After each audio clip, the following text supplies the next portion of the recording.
If you get your audience to care about the characters, then you can scare them. Don't hang up. Who are you? You know all our names? How are you? I'm good. How are you? I'm great. Huge fan. Awesome. I love it. Fantastic. I love the movie. So scary. And you already delivered the sinister. What's the secret to do a scary movie so scary? The real secret is getting the audience to care about the characters. You know, a lot of times horror filmmakers really just rely on the skill of creating a good atmosphere or a really scary villain or a great, menacing situation.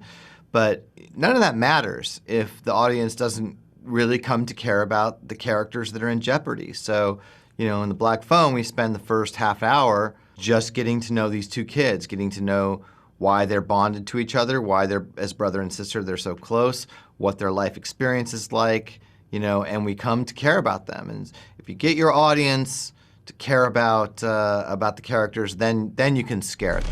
I was really starting to like you, Finny. I almost let you go. And Black Phone is based on a novel by Joe Hill. I love his stories. What attracted you on the novel that you decided to adapt to the movies? Well, I thought The Black Phone was an interesting idea for a movie for a couple of reasons. First of all, it combined a serial killer with a ghost story, which was something I hadn't seen done before, not in any kind of effective way. And but I also felt like Joe took a very, very grim subject matter, a sadistic child killer who abducts a young kid and has him, captive in his basement. And somehow he turned it into a story about hope. And he turned it into a story that had a lot of empathy. And I felt that was very impressive. And so I always wanted to make a film out of it, but I also knew that if I did, I had to preserve that heart and soul that came from Joe's short story, which was make it scary, make it suspenseful, but also make it hopeful and ultimately try to make it inspiring.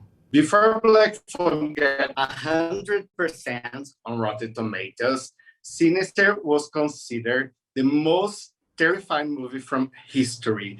For you, how amazing is to deliver such a good scary movies and give people nightmares? It's very satisfying. I feel very fortunate to do what I do for a living. I get paid a pretty good amount of money to do the very thing that I love doing most. I would do it for free. It's like I get to make things for a living, which not a lot of people get to do.